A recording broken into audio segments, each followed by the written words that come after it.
Buongiorno Leandro Maggi, lo dico in diretta, siamo a Taglio di Po, presentazione di Unione Popolare, in particolar modo con Diego Foresti, che tra l'altro è il candidato. Cos'è Unione Popolare?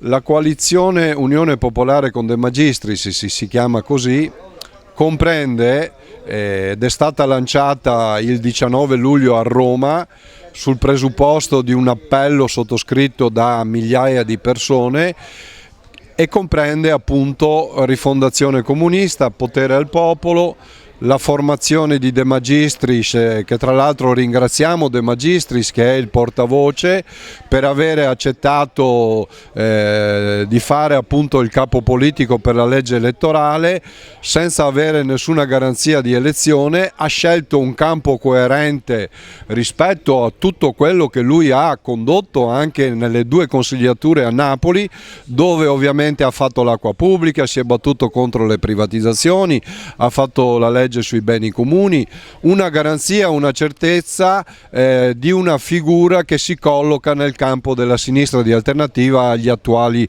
poli esistenti. De Magistris dice a Bologna: noi siamo la vera sinistra. Poi sempre De Magistris dice: vogliamo tassare il 90% degli extra profitti delle grandi multinazionali energetiche, tra i vari punti. Per noi il PD rappresenta il centro del centrodestra.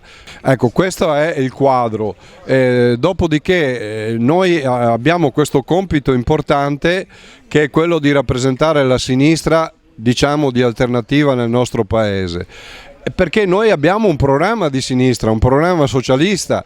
Noi chiediamo che sia affrontato il tema della crescente povertà, perché ormai la gente è stata massacrata, i settori popolari sono stati massacrati dal caro bollette e continuerà ancora il massacro rispetto al periodo invernale con razionamento probabilmente del gas.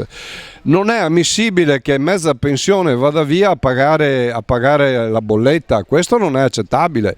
Servono subito dei provvedimenti urgenti perché appunto sia stabilito un tetto non superabile per pagare le bollette. Lo Stato se ne deve far carico a pagare le bollette alle famiglie e alle imprese che sono in grande difficoltà, soprattutto il settore delle imprese decentrate, del settore artigianale, che non ce la fanno più e sono a rischio di chiusura con conseguenti licenziamenti di massa. 25 settembre Unione Popolare ha un exploit, Foresti va in Parlamento.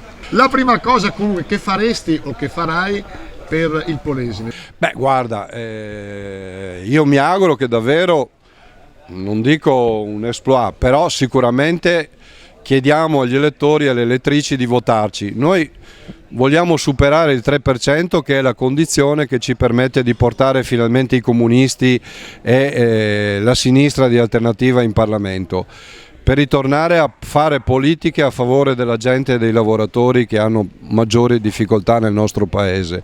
La prima cosa che io proporrei per il Polesine, cosa che tutte le volte si chiacchiera, tutte le volte si dice, è quello di chiedere che la Regione Veneto, che non fa, ci siano gli investimenti pubblici adeguati per risolvere il problema che si ripropone ogni anno su questo territorio del Delta, cioè quello della risalita del cuneo salino.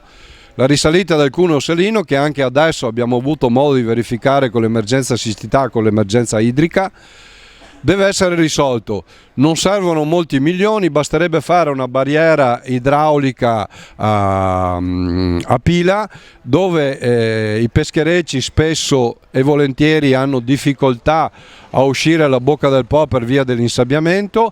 Una barriera che permetterebbe di evitare la moria delle cozze, delle vongole e dell'ostrica rosa, la ricchezza di questo territorio, la rivivificazione delle lagune e soprattutto evitare le mareggiate. Quindi un intervento soprattutto a favore dell'agricoltura, della pesca, rispetto ai danni causati appunto dalla risalita del cuneo salino e della siccità, attraverso la realizzazione di bacini di laminazione, di contenimento, di raccolta delle acque e attraverso la riforestazione.